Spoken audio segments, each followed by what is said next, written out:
안녕하세요. 전북대학교 교육학과에서 교육과정 다문화교육, 포스트 휴머니즘 등을 공부하고 있는 박규용이라고 합니다. 반갑습니다. 오늘 이 시간에는 약 한 30분 정도 여러분과 같이 포스트 휴머니즘이란 무엇이고 미래의 포스트 휴먼 시대의 교육이나 학교의 역할은 어떻게 될 것인가에 대해서 잠시 생각해보는 그런 시간을 갖도록 하겠습니다. 사실 말씀드린 내용은 조금 많은데 많이 줄였고, 근데 주어진 시간이 한정되어 있기 때문에 조금 빨리 진행을 하도록 하겠습니다. 우선 포스트 휴머니즘의 개념을 간략하게 설명을 드리면, 포스트 휴머니즘은 기존의 휴머니즘의 관점이 결국 인본주의적인 세계관, 인간 중심주의적인 세계관이었기 때문에 거기서 탈피해서 인간을 세상의 중심이 아니라 다른 모든 존재들과 동등한 그런 세계의 주변부의 위치로 옮기는 그런 철학적인 관점이라고 보시면 되겠습니다. 포스트 휴머니즘은 사실은 휴머니즘이 굉장히 대단한 어떤 그 철학적인 가치와 윤리적인 어떤 도덕의 기준으로 간주되고 있지만, 휴머니즘의 근본적인 이념적 기반이 인류 중심주의다라고 하는 것을 비판을 하고 있고요. 그래서 그러한 인류 중심주의적 세계관에서 벗어나는 것을 포스트 휴머니즘의 가장 기본적인 정신이라고 이해를 하시면 되겠습니다. 그래서 인간이 세상의 혹은 우주의 중심인가 라고 하는 질문에 대해서 그렇지 않다라고 분명히 얘기를 하고 있고요. 인간성이라고 하는 것도 동물이나 심지어 사물과 비교해서 결코 인간이라고 하는 존재가 독특하거나 특별한 존재라고 하는 그 관념에 대해서 다시금 생각해보자 라고 하는 것이 포스트 휴머니즘입니다. 포스트 휴머니즘을 이해하기 위해서는 많은 이론적인 그 배경들에 대한 이해와 종합이 필요할 것 같습니다. 그 중에서 특히 비판적인 이론의 관점들이 포스트 휴머니즘에 깔려 있고요. 그리고 생태 페미니즘과 반식민주의적 관점, 이런 관점들이 포스트 휴머니즘의 배경이 되고 있습니다. 그리고 포스트 휴머니즘을 구성하는 어떤 하위 이론들로서 오늘 말씀드릴 내용에도 어느 정도 언급이 되어 있지만, 대상 기반 존재론 혹은 객체 지향 존재론이라고 하는 Object Oriented Ontology가 있고요. 신물질주의로 번역되는 New Materialism, 그 다음에 포스트 현상학, 그리고 비대표성 이론, 이런 네 가지 정도의 하위 이론들이 포스트 휴머니즘을 구체적으로 설명하는 그런 이론이다라고 하는 것을 기억해 두시면 좋을 것 같습니다. 우선 본론에서는 이제 이 휴먼성, 인간성이라고 하는 것이 과연 어떤 이념적인 배경을 가지고 있는지를 한번 생각해 보는 시간을 갖도록 하겠습니다. 우선 그리스 로마 시대에서부터 인간이라고 하는 존재가 다른 동물들과는 당연히 다른 어떤 폴리티컬한 동물로 간주되어 왔고, 물론 이성적인 사고력을 지니고, 그 다음에 폴리티컬한 존재라고 하는 것은 기존의 동물들은 그냥 생물학적이고 자연적인 존재지만, 인간은 어떤 정치적인 행위나 정치적인 사상 이런 것들을 구현할 수 있는 그런 존재라고 봤고요. 그런 인간이 이성적인 훈련이나 교육이나 이런 것들을 통해서 사실은 신과 가까워질 수 있다라고 하는 관념이 오랫동안 이어져 왔다라고 하는 것입니다. 그래서 이제 17세기 과학의 문명의 과학적 사고의 기반이 되었던 이 데카르트의 마인드 바이 드 이론론의 개념도 사실은 휴머니즘이라고 하는 관념에 기반을 하고 있다라고 볼 수 있겠죠. 그래서 한마디로 이성을 지닌 인간이 이성을 지니지 않는 다른 동물을 포함한 모든 세상의 만물들을 어떻게 이해하고 지배하고 혹은 정복하고 하는 것에 따라서 우리가 그게 이제 신으로부터 주어진 인간의 권리일 수도 있고, 그 다음에 인간이 그런 능력을 가진 유일한 존재다라고 하는 관념들이 있었다는 것입니다. 그래서 이제 그런 관념을 바탕으로 인간이라고 하는 것은 굉장히 영구히 지속되는 그런 논리가 될 수 있다라고 믿어왔다는 거죠. 그래서 이제 그런 관념들이 사실은 과거에는 이제 인간과 동물을 구별하는 관념으로 작용했고요. 그다음에 이 기술이 발달한 많은 기계적인 산물들이 등장한 오늘날에는 인간과 기계를 구별하는 그런 관념으로 활용되고 있다라고 하는 것입니다. 그런 부분까지는 사실은 이제 우리가 뭐 충분히 그 정도는 뭐 받아들일 수 있다 손치더라도 여기서 이제 문제가 되는 것은 뭐냐면 이러한 인간이냐 아니냐라고 하는 그런 구분의 경계에서 과거에는 특히 이제 20세기 중반까지도 모든 인간들이 그런 인간의 가능성, 인간됨의 가능성을 지녔다라고 보지 않았다는 것이 문제점입니다. 예를 들어서 우리가 많이 인정하고 있듯이 여성 차별이라든가 흑인에 대한 어떤 편견과 그다음에 식민 피지배인들에 대한 어떤 어떤 그들을 소외시키고 비문명화된 존재로 간주하는 이런 관념들이 사실은 휴머니즘의 논리하고 밀접하게 연결되어 있다라고 하는 것이 중요한 포인트가 되겠습니다. 그래서 이걸 정리하면 사실 휴머니즘이라고 하는 것은 인류 중심주의적인 사고일 뿐만 아니라 더 나아가서 racism, sexism, colonialism, and elitism, 뭐 엘리트주의 이런 굉장히 편견 어린 그런 관념들하고 밀접하게 연동되어서 그런 관념들을 정당화하는 그런 논리적 기반으로 활용되었다라고 하는 것이 가장 큰 문제점이라고 볼 수 있겠습니다.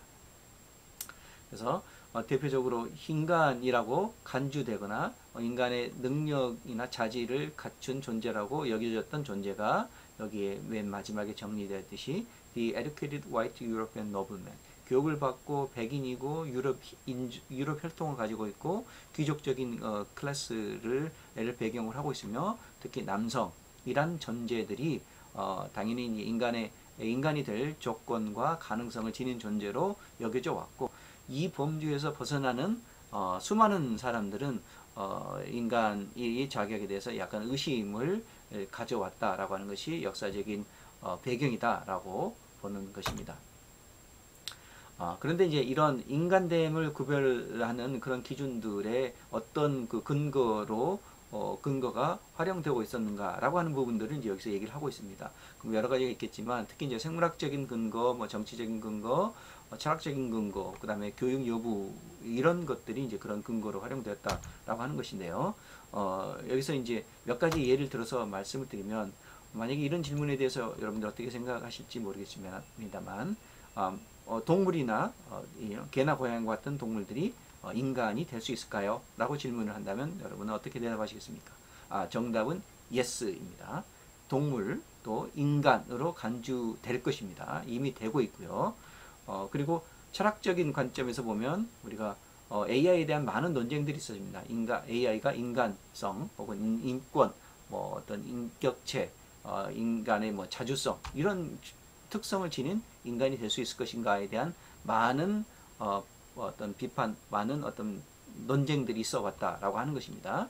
그런데 이제 최근에 AI가 급속하게 발전되고 AI의 사고 능력이나 AI의 어떤 그 존재론적인 이해가 기존에는 AI의 능력 수준 인간과는 비교가 안 된다라는 그런 믿음이 강했기 때문에 AI는 인간이 될 수 없다라고 봤지만 최근에 여러 과학기술의 발전들은 AI와 인간을 근본적으로 구분할 수 있는 그런 근거들이 희석되고 있다라고 하는 것입니다.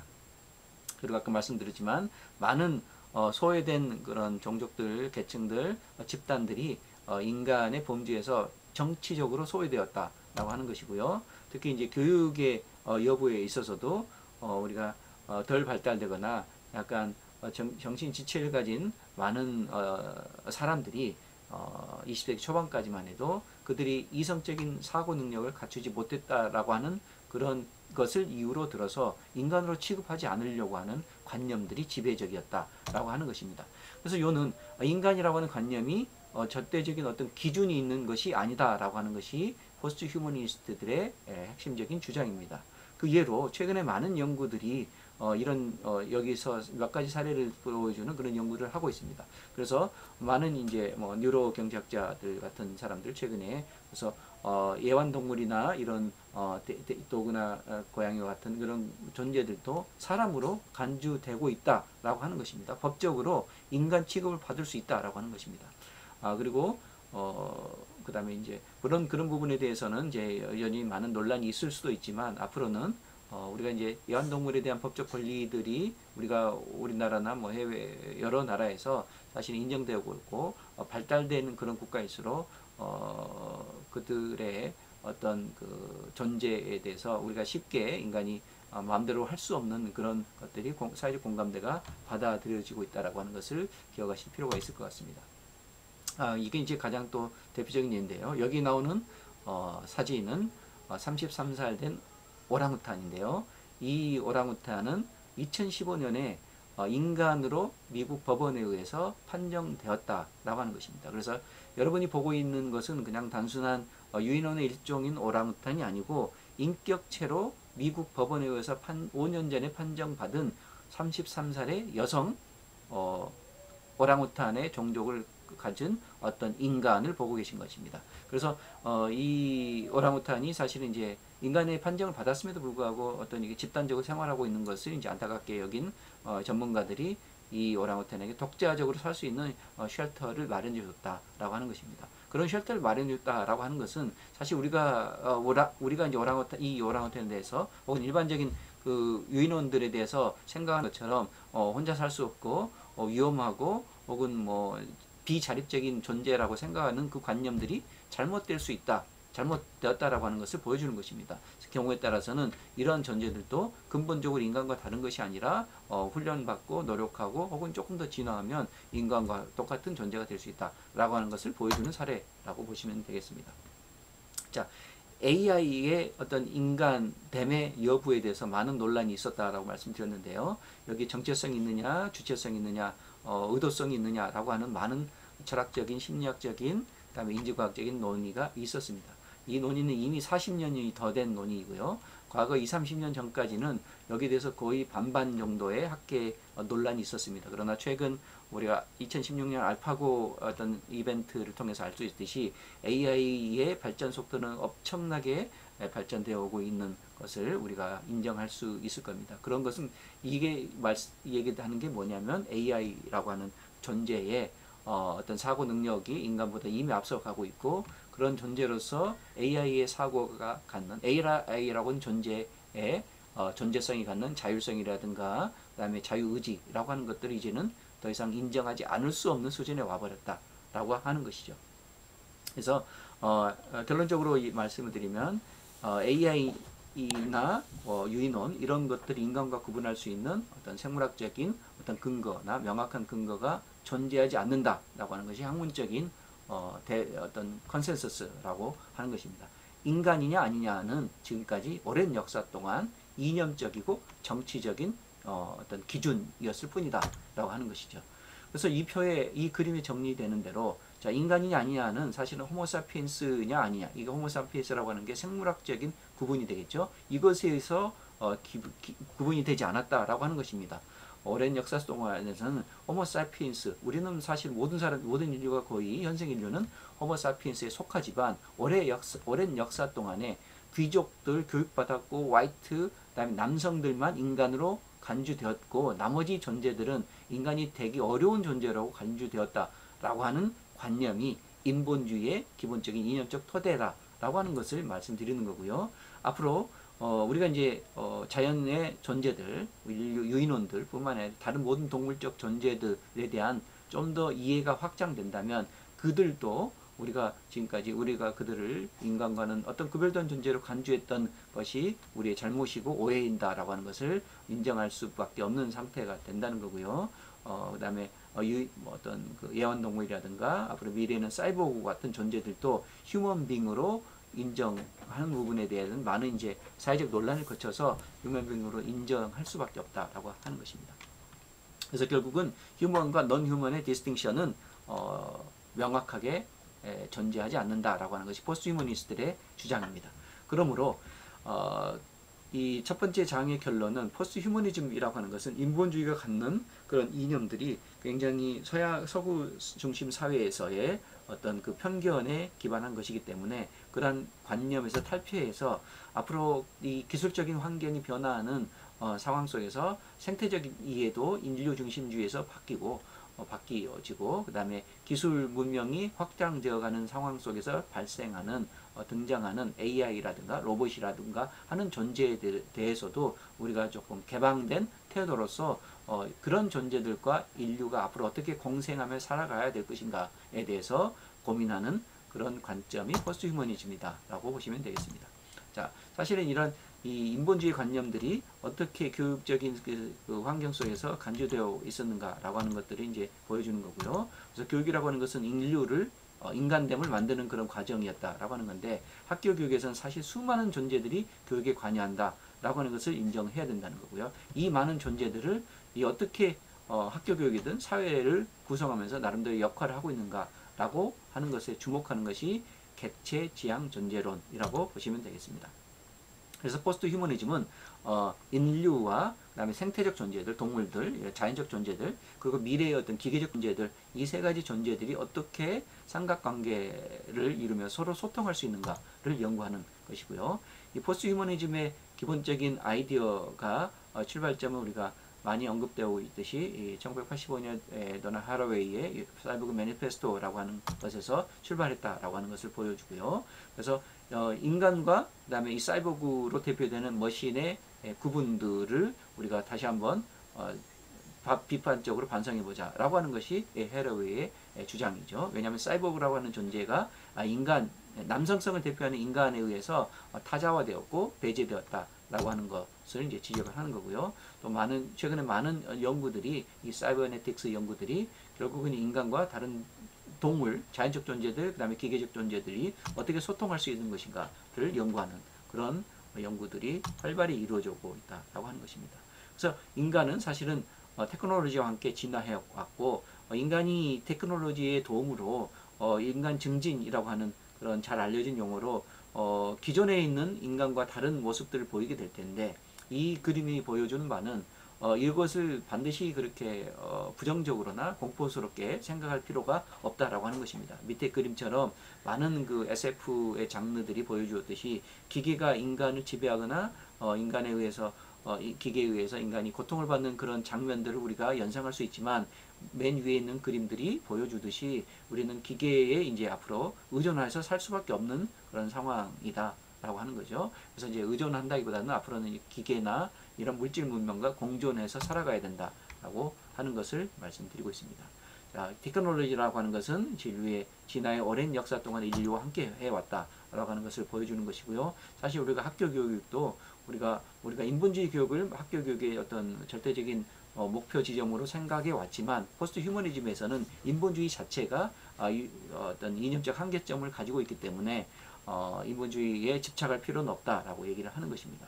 왜냐하면 학교 조직이나 모든 것들도 우리가 머신이라고 하는 용어 자체, 시스템이라고 하는 용어 자체도 반드시 기계만을 의미하는 게 아니고 생태나 혹은 인간의 생체, 몸도 하나의 시스템 혹은 조직이다 라고 이해할 수 있다라고 하는 것입니다. 그래서 이런 부분들을 설명하는 것이 이제 시스템 티어리, 시스템 이론이라고 해서 많이 연구가 되고 있죠.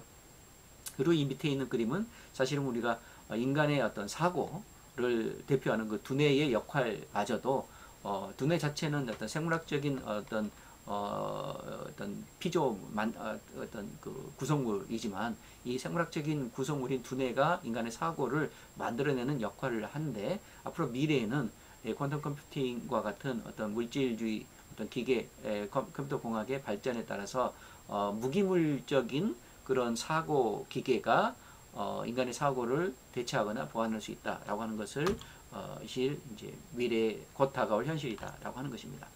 그래서 그렇게 되면 인간과 기계의 구분에 있어서 분명한 구분을 두려고 할 필요가 없다라고 하는 거고요. 그런 부분들을 우리가 조금 더 철학적으로 이해하는 그런 관점들이 객체 지향 존재론이라고 볼 수 있겠습니다. 그래서 객체 지향 존재론 한마디로 인간만이 주체가 되는 게 아니고, 인간도 세상의 많은 사물들처럼 객체 중에 하나이기 때문에 존재론적인 그 구성 요인들을 객체, 모든 인간과 기계와 동물, 이런 모든 사물들을 동등한 입장에서 이 존재들이 어떻게 서로 세상을 구성하고 있고 역할을 하고 있는지를 이해하는 관점이 객체지향 존재론, 이렇게 보시면 되겠습니다.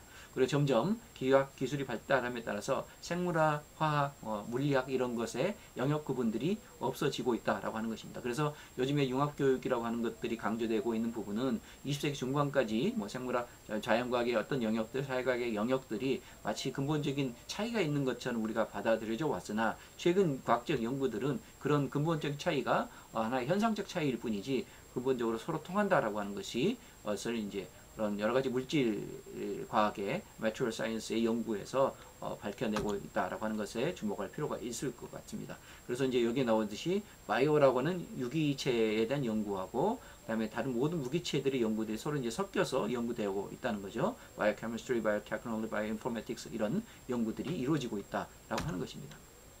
그러면 이런 환경 속에서 교육과 그다음에 학습의 미래는 어떻게 될 것인가를 다루고 있는 것이 이제 그걸 소개하는 것이 또 본 연구의 본 발표의 핵심이라고 볼 수 있겠습니다. 그래서 과거의 인본주의적 관점에서 에듀케이션은 교육을 받아야 되는 인간은 시빌라이제이션, 그러니까 문명화된 존재인이다.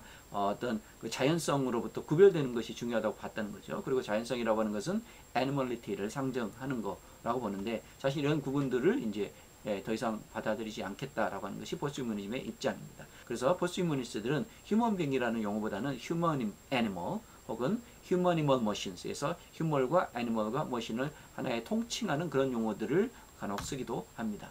자, 과거에 이 동물의 어떤 행동이나 소통을 연구하는 이 에톨로지스트들은 사실은 이분들의 연구하는 것이 동물들과 인간이 어떻게 소통할 수 있는가를 연구하는 거죠. 자, 소통을 할 수 있다는 겁니다. 물론 인간의 언어를 통해 소통하려고 하면 안 되겠죠. 그러나 우리가 뭐 표정이라든가 감정이라든가 여러 가지 터치라든가 수많은 소통의 수단들이 있을 것입니다. 그리고 최근에는 이제 과학기술의 발전을 통해서 개의 의도나 개의 생각들을 인간이 캐치할 수 있는, 이해할 수 있는 그런 수많은 도구들이 개발되고 있는데 그런 도구들이 개발된다면 사실은 우리가 인간과 동물 모든 존재들이 서로 소통할 수 있는 그런 것들이 가능해지는 시대가 이미 오고 있다라고 하는 것입니다. 그래서 기존의 이 Cognition, Emotion, Culture and Language 인간만의 속성이라고 여겨졌던 이런 용어나 이런 개념들도 사실 인본주의적인 관념의 산물이기 때문에 이런 것에 대한 새로운 이해들이 필요하고 그런 부분들이 이제 학교교에서 다루어져야 된다라고 하는 것이 중요한 부분이라고 보실 수 있겠습니다.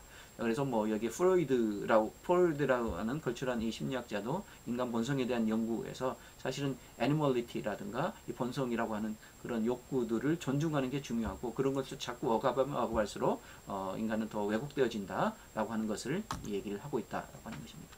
자, 그래서 우리는 사실 인류가 지금까지 자연에 대해서 어떤 근대 문명을 통해서 지배해오는 그런 역할을 해왔지만 그런 지배의 결과가 사실은 일단 이성에 의한 혹은 어떤 그 자연과학에 의한 세상의 지배가 한쪽 방향으로 나와왔었죠. 그래서 과학기술은 이미 발달했는데 도움이 됐다는 것을 인정할 수 있겠지만 반면 생태적인 환경적인 그 파괴 이런 것들 에너지 고갈 이런 부분들을 이제 피할 수 없는 형실에 직면하게 됐죠. 그래서 포스트 휴머니스트들은 사실은 기계 문명을 수용하는 것과 동시에 사실 인류가 자연을 타자화하면서 자연을 지배의 대상으로 봤다는 그 자체에도 비판적인 관점을 가지고 있기 때문에 이 생태적인 환경과 미래의 기계적 환경 사이에서 인류가 어떤 포지션을 취할 것인가 이런 부분들을 고민하는 것이 포스트 휴머니즘의 입장이다라고 보시면 되겠죠. 그래서 우리는 충분히 아직 인간과 자연과 뭐 동물 이런 부분에서 혹은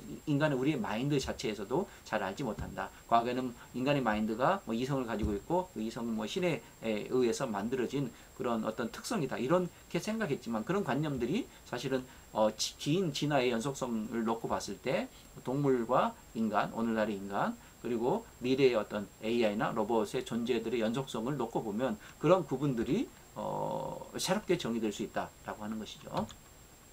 자, 그래서 이 에듀케이션 미래의 교육은 어떤 것이냐? 객체지향 존재론적 관점에서 우리가 어떤 동물들이나 사물들을 어떻게 서로 소통할 것인가를 연구하는 것이고요. 그게 cross species communication이라고 얘기를 하는 거고 윤리적, 정치적 혹은 존재론적 관점을 취하는 것이다라고 하는 것입니다. 자, 그래서 또 마지막 부분에서는 The Future of Learning, 학습의 미래는 어떻게 될 것인가. 이런 기술적 환경들이 이제 확장되어 가고 있는데 이럴 때 학습이라고 하는 것이 분명히 성격이 바뀔 것이다 라고 하는 것이죠. 자, 이것을 설명하는 또 이제 Object Oriented Ontology도 이 학습의 문제를 설명을 하고 있다라고 하는 것을 제가 소개해 드리는 거고요.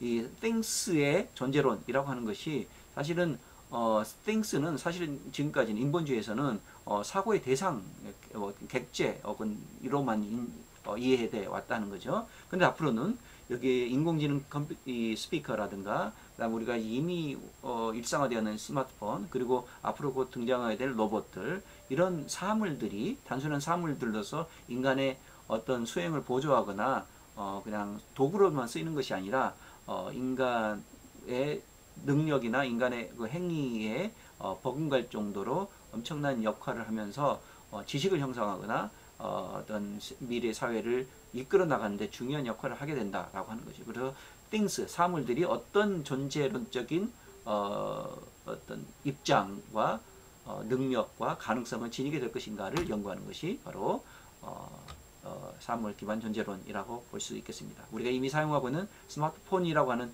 용어가 붙여진 용어도 사실 이미 모든 사물들이 인간보다 더 스마트해졌다라고 하는 거죠. 그래서 사물 기반 존재론, 객체 기반 존재론에 기반한 학습을 간략하게 도식화한 그림입니다. 이걸 통해서 사실은 충분히 설명드릴 수는 없겠지만 사실은 우리가 사물들이 서로 이제 어떤 서로 소통하는 그 방식들이 하나의 센서들을 통해서 소통할 텐데요. 인간도 사실은 이미 여러 가지 감각 기관들을 가지고 있습니다. 그런데 문제는 우리가 지금까지 인본주의의 학습의 그 메커니즘에서는 인간의 reason이나 logic, 이성 이런 것들만 주로 학습의 도구로 인정되어 왔다라고 하는 거죠. 이성과 언어, 논리적 사유 이런 것들은 결국은 세상을 바라보는 그 인지능적 관점을 linguistic과 numeral, 그다음에 언어와 숫자로 상징화 시켜가지고 모든 것을 그런 언어와 숫자의 형태로서 이해하고 그걸 이제 머릿속에 어떤 집어넣으려는 그런 관점들이 지배적이었다라고 하는 거죠. 근데 우리가 학습이라고 세상을 이해하는 인식하는 방식이 이런 그 언어와 숫자만 있는 것이 아니라 오디오 비주얼한 것도 있고 행동적인 것도 있고 촉각적인 것도 있고 다양식적인 방식들이 있다는 거죠.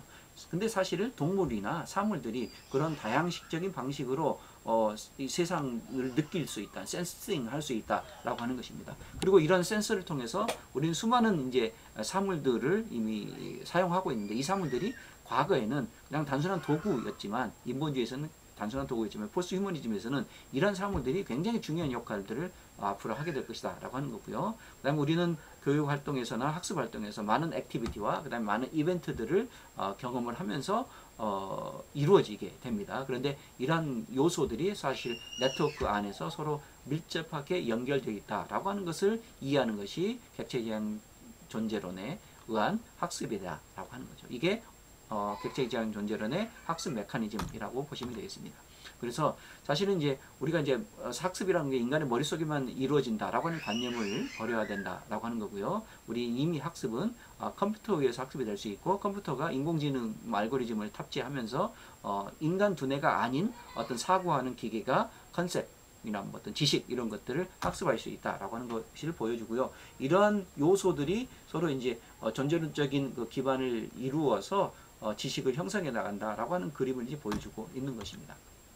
자, 그래서 이런 부분들 좀 더 간략하게 말씀을 드리면 학습이라는 것은 이제 인간의 두뇌 속에서 일어나는 활동에서 네트워크화된 활동으로 외부화된다라고 하는 것을 기억할 필요가 있겠습니다. 자, 과거에 여기 그림 1번에 나오는 학습의 개념은 마치 이제 돼지 저금통에 뱅킹 하듯이 지식을 쌓듯이 책을 있는 내용을 머릿속에 쌓듯이 하는 관념이 학습의 모델이었다는 거죠. 지식 축적 모델입니다. 근데 우리는 이미 사실은 지식이라고 하는 것이 머릿속에만 축적되는 게 아니고 외장 메모리, 외부적인 기록을 통해서도 지식이 축적될 수 있고요. 이것이 이제 컬렉티브 knowledge죠. 사회 심리학에서는 많은 사람들이 서로 자신의 생각과 자신의 경험을 서로 공유하면서 그것이 지식의 실체가 될 수 있다는 거고요. 그리고 디지털된 환경에서는 이것을 갖다가 이제 스마트폰이나 컴퓨터로 집어넣을 수 있다라고 하는 거고요. 이미 경험하고 있는 가까운 미래에는 이 지식들이 머릿속에만 저장되는 것이 아니라 네트워크를 통해서 스마트 기기를 통해서 소통되는 것이 결국은 지식의 본질이다. 이게 이렇게 다섯 번째 그림으로 나아가는 것이 학습의 본질이기 때문에 1번 그림이 상징하는 그런 전통적인 학습관념은 이제 버려야 된다라고 하는 것이 포스트 휴먼 학습의 이론의 기본 이념이 되겠습니다. 자, 포스트 현상학이라고 하는 측면에서 학습을 설명할 수 있는데요. 좀 간단히 설명드리면, 자, 학습이라고 하는 것이 이제 현상학은 과거의 인간의 경험들이 각 주체들마다 독특한 경험이 있기 때문에 그 사람들이 각자 경험하는 방식 외에 세상에 대한 설명들을 충분히 존중해야 된다라고 하는 관념이 현상학이었습니다. 근데 포스트 현상학은 그러한 경험들, 인간의 각자의 경험들이 어떤 실제 세계에서만 이루어진다라고 하는 것을 가정으로 설명을 했겠죠. 왜냐하면 과거에는 이 테크놀로지에 어떤 기반한 그런 경험들이 부족했기 때문에 그렇다는 거죠. 근데 오늘날에는 우리가 가상현실이라든가 온라인의 경험과 같은 그런 가상적인 경험들을 엄청나게 하게 된다는 것입니다. 기술의 발전에 의해서. 그런 가상적 경험들을 설명하기 위한 것이 바로 포스트 현상학이라고 볼 수 있겠습니다. 그래서 현상학적인 관점에서는 사실 이렇게 인간에 있어서 인간의 마인드와 바디를 구별하고 이원론적 관점에서 세상을 봤다는 거죠. 남성과 여성, 그 다음에 문명과 자연, 이성과 감정, 그 다음에 인간과 어떤 동물적인 존재들의 존재성과 학습의 방식들을 구별했다면 현상학에서는 사실 이런 구분들을 벗어나는 거죠. 근데 여기서 한 단계 더 나아가서 기술적인 도구들이 엄청나게 인간이 세상과 상호작용하는 방식들을 근본적으로 변화시키다 보니까 이것을 포스트 휴머니즘의 관점에서, 즉 인간과 기계가 어떻게 같이 공존하며 서로 상호 의존할 수밖에 없는가를 설명하는 것이 포스트 휴머니즘의 관점이라는 거죠. 근데 이 관점을 보다 구체적으로 설명하는 이론적 기반이 포스트 현상학이다라고 보실 수 있겠습니다. 그럼 어떤 것들이 포스트 휴먼적인 어떤 소통과 학습이냐?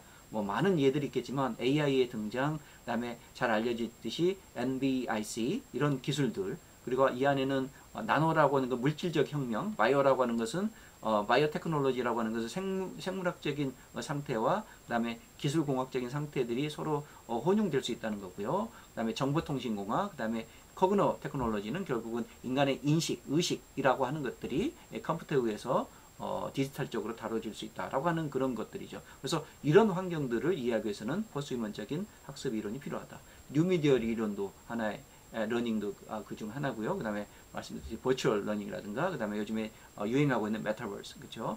현실 세계가 아니라 다양한 가상 세계들을 혹은 제2의 세계들이 우리가 를 경험하고 있다라고 하는 것입니다.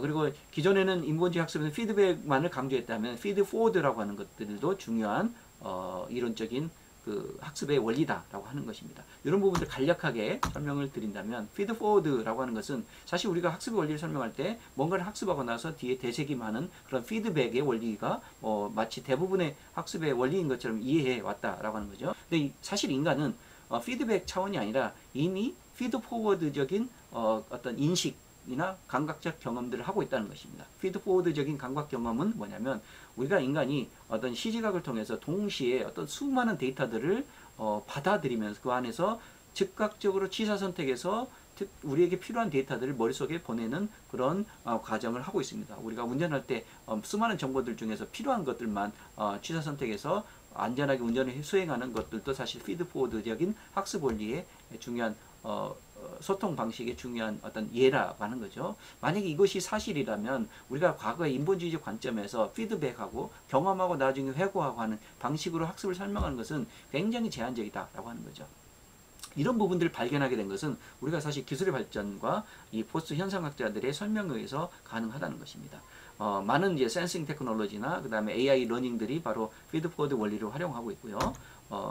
그래서 이 피드백과 피드포워드 원리를 설명해주는 그림이니까 잠깐 보시면 되겠고, 우리의 뉴런이 활동하는 방식도 이미 피드백도 있지만 동시에 뉴런의 콜텍스 밑에 안에서는 피드포워드적인 방식으로 외부의 정보들을 인간이 우리가 부지불식간에 취사 선택하는 작업이 이루어지고 있다라고 하는 게 뉴로사이언티스트들이 연구해놓은 결과다라고 하는 것입니다. 그래서 피드백의 학습 원리와 피드포워드의 학습 원리들이 구별하는 게 필요하고, 피드포워드에서는 추론학습, 그 다음에 미래에 대한 예측학습, 그리고 감각학습, 그 다음에 어떤 순서에 얽매이지 않은 그런 넌리니언 학습, 그 다음에 다양식적인 자료와 경험을 활용한 학습들이 이제 중요한 학습의 원리로 우리가 이해할 필요가 있다. 그래서 요즘에 아이들이 과거에 우리가 성인들이 기성세대들이 학습했던 방식들과는 다르게 학습에 나가는 그런 것을 많이 보게 될 것입니다. 그랬을 때 우리가 그런 아이들의 학습을 산만하거나 뭔가 체계가 없다거나 그다음에 얘가 뭘 하는지 어떤 지구력이 없다거나 이렇게 판단하는 것 자체가 인본주의적으로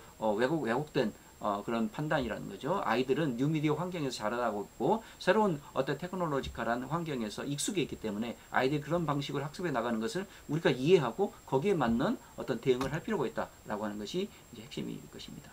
뉴미디어의 학습의 원리를 설명한 사례들이고요. 이런 환경의 어떤 것들은 이제 요즘에 아이들이 이런 방식으로 학습이 될 텐데 그리고 다양한 뉴미디어들이 이미 일상화되어 가고 있다라고 하는 거죠. 그래서 교사는 아이들이 이런 도구들을 어떻게 활용할 것인가를 충분히 이해하고 그런 것을 서포트할 수 있는 그런 역량을 지녀야 된다라고 하는 것이 중요한 부분이겠죠. 뉴 매튜럴리즘이라고 하는 것을 간단히 설명하면 아까 데카르트적인 마인드 바디 이혼론을 이제 거부하고 이론론적으로 바디 신체적인 특성과 마인드라고 하는 정신적 이성적 특성이 완벽하게 구별되는 것이 아니라 서로 소통되거나 서로 전환될 수 있다라고 설명하는 것이 이론론적 관점의 뉴 매튜럴리즘입니다. 그래서 이 그림이 보여주듯이 인간의 관념이라고 하는 것은 과거는 추상적으로 뭔가 손에 잡히지 않는 것으로 이해되어 왔었는데 이것이 이제 디지털화되고 물질화될 수 있다라고 하는 것을 보여주는 그림입니다. 뭐 영화에서 나왔듯이 인간의 의식은 사실은 로그인 혹은 업로드 돼가지고 컴퓨터가 처리할 수 있는 방식대로 올라갈 수 있다라고 하는 것이 많은 과학자들이 지금 연구하고 있는 부분이고요. 우리의 생각들이 어떻게 보세요. 우리의 마인드, 우리의 생각이나 저의 뭐 정서나 아이디어가 도큐멘트 파일에 정리되고 이것이 메모리 드라이브에 기록되고 그 다음에 이게 네트워크로 퍼질 수 있다는 것 자체가 저의 생각이 다른 네트워크를 통해서 다른 사람으로 전달되고 그 생각을 다른 사람이 이해할 수 있다면 이것은 저의 관념이 마인드의 부분이 매튜리얼의 루트를 통해서 다른 사람의 관념으로 이어질 수 있다라고 하는 것을 보여주는 하나의 예라고 하는 것입니다. 이것은 바로 아날로그적인 정보가 심볼라이즈 되고 그 다음에 디지털라이즈 되며 그 다음에 네트워크 되는 그런 과정을 설명하는 것이고 이것을 설명하는 근본 원리가 뉴 매튜럴리즘이다 라고 하는 것입니다.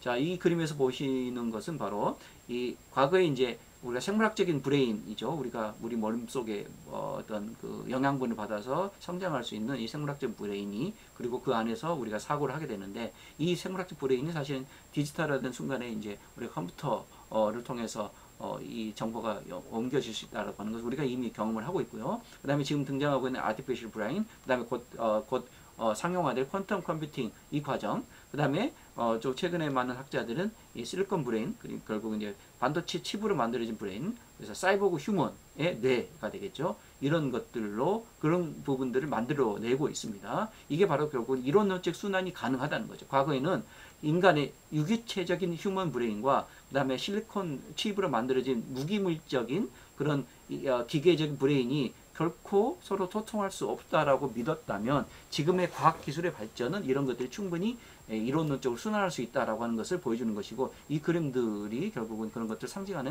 그림이다라고 보실 수 있겠습니다.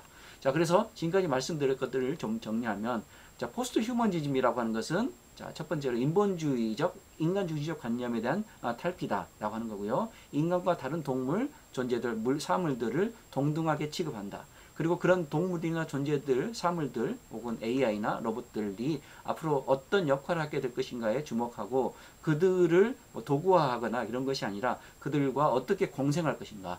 그래서 생태적 존재 혹은 인류적 존재, 그 다음에 미래의 기계적 존재 이 세 가지 요소들이 어떻게 소통하고 어떻게 공존해야 될 것인가를 연구하고 그것을 개방적으로 수용적으로 연구하는 관점이다 라고 이해할 수 있겠습니다. 그래서 그런 관점에서 포스트 휴먼 에듀케이션은 뭐 여기에 나온 대로 어떤 학습의 목적이나 수단 이런 것들 구별되지 않고 우리가 뭐 애니멀리티를 타자화하지 않고 매튜럴리즘도 충분히 수용하고 한다라고 하는 것입니다. 그리고 그걸 설명하는 여러 가지 학습 이론으로 뭐 커넥셔니즘이나 레셔널리티나든가 실물주의 같은 것들이 있다라고 보시면 되겠습니다. 이상으로 긴 시간에 집중해 주셔서 감사합니다.